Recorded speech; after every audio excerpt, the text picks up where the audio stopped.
Inilah channel Ipolexos Budahankam, ideologi politik, ekonomi, sosial, budaya, pertahanan, keamanan, dan pembangunan. Channel lintas zaman, lintas generasi, lintas sektoral, lintas orde. Ini minta nuntutnya 9 tahun. 9 tahun kali 3 periode, kalau menang terus 3 periode itu 27 tahun. Sedangkan kades sekarang ini udah ada yang umur 54 tahun jadi kades. Kalau tambah 27 tahun berarti udah bau tanah. Masih mau jadi calon kades? Udah bau tanah kayak gitu. Jangan terlalu serakah sama jabatan. Ingatkan pepatah Cina yang satu ini. Hachi menese hai. Setiap orang pasti ada masanya, dan setiap masa pasti ada orangnya. Berarti udah punya masanya masing-masing. Sudah diciptakan Tuhan itu berapa tahun? Nah, udah. Nanti akan habis masa kita ini. Ada lagi yang baru, ada lagi pemuda yang tumbuh. Makanya gantian. Kalau nggak mau gantian ya penuh nanti antrian itu. Coba bayangkan. Assalamualaikum warahmatullahi wabarakatuh. Selamat pagi, salam sejahtera bagi kita semua, Sobat Sarman Ki Demang. Kali saya berada di tengah-tengah sawah X Bengkok. Mengapa saya mengatakan X Bengkok? Bekas ya. Dulu desa kan menerima Bengkok. Kalau sekarang kan setelah ada peraturan baru di mana seluruh X Bengkok menjadi kekayaan desa, kemudian dilelang, dijual kepada masyarakat oleh panitia, ya panitia lelang, kemudian nanti masuk ke kas desa, ada rumusnya tersendiri dan untuk tambahan penghasilan. Oke, Sobat Sarman Ki Demang, kali ini saya ingin memberikan berbagai macam masukan bagi kita sesama kepala desa. Kita sudah terbiasa dengan kritik-kritik yang pedas. Jadi ya kita anggap sajalah sebagai suatu masukan yang sebagai pendidikan bagi kita sendiri. Karena bagaimanapun juga kita manusia masih banyak kekurangan. Tentang unjuk rasa kita para kepala desa kemarin di Jakarta banyak disoroti oleh masyarakat ya, dari katakanlah komentar-komentar bahasa nyinyir, bahasa apa saja itu, dari 100 komentar katakanlah itu hampir 90% itu nyinyir ya, termasuk kemarin yang saudara kita dari desa mana juga itu warga ada yang komentar-komentar yang barangkali bagi kepala desa agak tersinggung mungkin ya. Tapi ya itulah masyarakat, kita berlapang dada saja ya. Toh ini memang apa yang dikatakan oleh para komentator tentang alam demokrasi. Apalagi kita sebagai seorang kepala desa, gubernur, bupati ya, bupati yang bisa memerintahkan Polres katakanlah ya, atau gubernur yang bisa barangkali punya teman sejawat, ada Polda, ada Pangdam ya toh, mungkin bisa memerintahkannya, atau mungkin presiden yang bisa memerintahkan Kapolri atau Panglima ABRI misalkan untuk mempermasalahkan orang-orang yang berbicara negatif saja, tidak melakukan.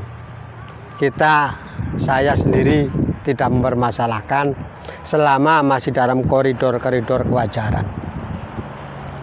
Tentang komentar yang nyinyir tentang ketidaksetujuannya kepala desa unjuk rasa minta jabatan 9 tahun ya, kita anggap saja wajar lah. Maaf kalau ada yang tidak setuju dengan pendapat saya, ini juga alam demokrasi. Tidak apa-apa. Saya barangkali nanti dikomentari yang negatif tentang apa saja, tidak apa-apa. Tapi tentu saja selama koridor-koridor demokrasi itu tetap berjalan sesuai dengan relnya, maka hal itu menjadi suatu pendidikan demokrasi bagi kita semua. Banyak sekali, hampir keseluruhan, ya, banyak sekali tentang komentar-komentar, memang jarang sekali yang positif tentang unjuk rasa kita. Kebanyakan negatif, kebanyakan mereka tidak setuju yang komentar-komentar di dunia maya, di media sosial, baik di snack video, di channel YouTube, atau di TikTok dan sebagainya. Tapi sekali lagi Bapak, kita sebagai orang tua yang dituakan di desa, kita berlapang dada saja. Mudah-mudahan video kali ini saya tidak menyinggung, ya, tidak menyinggung kepala desa, tidak menyinggung kelompok, ya. Kita sekali lagi Bapak, yang komentar-komentar itu, kalau kita itu betul-betul warga desa, kita hargai. Tapi kebanyakan yang main di media sosial ini kan orang yang tidak hidup di desa. Mereka mungkin malah tidak mengenal desa, atau bahkan mereka hidup di kota yang tidak ada kades, adanya lurah atau adanya wali kota. Nah, kalau kita yang ada di desa, komentar-komentar apapun mari kita bina sesama warga kita. Sobat Sarman Kitemang, ini kita lihat cuplikan yang ini minta nuntutnya 9 tahun. 9 tahun kali 3 periode, kalau menang terus 3 periode itu 27 tahun. Sedangkan kades sekarang ini udah ada yang umur 54 tahun jadi kades. Kalau tambah 27 tahun berarti udah bau tanah. Masih mau jadi calon kades? Udah bau tanah kayak gitu. Jangan terlalu serakah sama jabatan. Ingatkan pepatah Cina yang satu ini. Hachi menisi hai. Setiap orang pasti ada masanya, dan setiap masa pasti ada orangnya. Berarti udah punya masanya masing-masing. Sudah diciptakan Tuhan itu berapa tahun? Nah, udah. Nanti akan habis masa kita ini. Ada lagi yang baru, ada lagi pemuda yang tumbuh. Pakai gantian. Kalau nggak mau gantian ya penuh nanti antrian itu. Coba bayangkan. Kades itu 9 tahun. Yang puas dengan kinerja kita itu kita sendiri, anak istri kita, keluarga kita, teman dekat kita. Tapi Anda tidak berpikir masih banyak orang lain yang belum tentu puas dengan kinerja kita. Itu kalau jadi kades, ya, saya ingatkan, kalau membangun itu ya bangunlah yang betul-betul. Jangan hanya memajukan, membangun jalan menuju rumah Pak Kades. Itulah Sobat Sarman Kitemang, tentang ikutan cuplikan tentang video yang banyak yang viral, ya, tentang hujatan atau cemoohan terhadap unjuk rasa kepala desa di gedung DPR kemarin, di depan gedung DPR. Memang betul Bapak, mungkin apa yang disampaikan oleh warga ya ada kan ada oknum atau mungkin ada suatu organisasi mungkin yang mengatasnamakan rakyat, ya. Memang ya, kita sebagai kepala desa juga rakyat sebenarnya. Kita sebagai kepala desa juga rakyat Indonesia.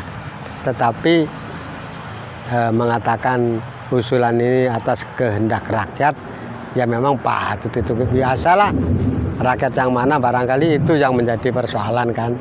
Tapi tidak apa-apa, mereka kan saudara-saudara kita, warga kita juga. Kita berlapang dada saja. Maaf, barangkali nanti video saya ini juga akan digebukin. Video saya akan barangkali dicemooh atau gimana. Tidak, saya tidak menyalahkan warga yang protes, tidak menyalahkan warga yang komentar, juga tidak menyalahkan organisasi atau kepala desa yang marah di kritik demikian. Karena kita juga manusia kan. Kita juga manusia punya rasa, tapi kita bercoba mengendalikan diri, ya. Apalagi kalau kita merancu kepada mengapa diadakan peraturan-peraturan ini, karena kita akan melanggengkan suatu adat istiadat kedesaan, gitu. Kita harus bisa memelihara kebiasaan yang ada di desa. Maaf, ini kita kembali ke masa lalu. Sebelum undang-undang yang mengatur tentang jabatan kepala desa di tahun 1965 ke sana, 1965 ke sana, yang namanya kepala desa itu bisa seumur hidup. Kepala desa itu sampai meninggal ya, dari dipilih ya. Kan dulu itu dipilihnya itu pakai biting kalau di Jawa, terutama kalau di Jawa Tengah. Dulu milihnya kepala desa itu pakai biting ya. Biting dimasukkan ke bumbung dari bambu. Dulu seperti itu ya. Atau sistem gendong. Jadi misalkan saya calon kepala desa di sini, dulu kan warganya belum banyak. Saya berdiri di sini, nanti di bawah di belakang sana ini banyak sekali orang-orang yang tut gerutut istilahnya, tut gerut di belakang. Atau kemudian berkembang lagi menjadi biting, dimasukkan ke kotak atau bumbung dulu. Itu kepala desa itu seumur hidup ya, dari zaman kolonial, zaman Jepang, kemudian zaman pra kemerdekaan sampai dengan masa habis kemerdekaan, itu kepala desa seumur hidup ya. Setelah mulai menata kehidupan, menata negara ya, kemudian dibuat suatu peraturan-peraturan termasuk undang-undang, maka kepala desa mulai ada batasan. Dulu kepala desa itu seumur hidup. Asal usul adat istiadat desa dulu itu seperti itu. Kalau kepala desanya meninggal baru ada pilihan.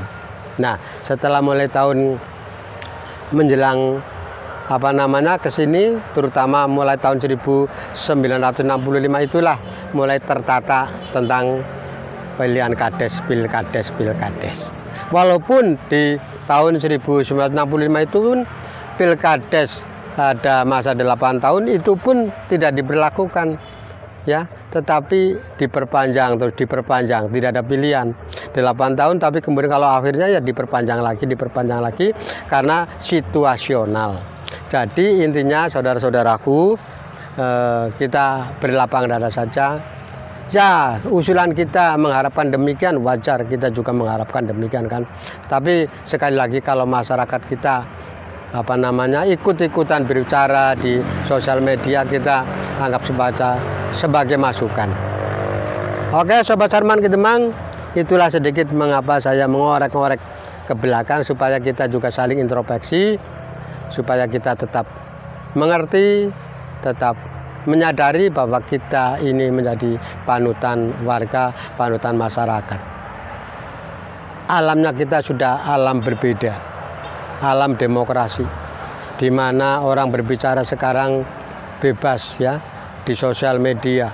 Cuma sebaiknya kita juga harus hati-hati, baik yang masyarakat maupun sesama kepala desa, bagaimana kita memperlakukan warga kita. Oke sobat, demikian. Wassalamualaikum warahmatullahi wabarakatuh.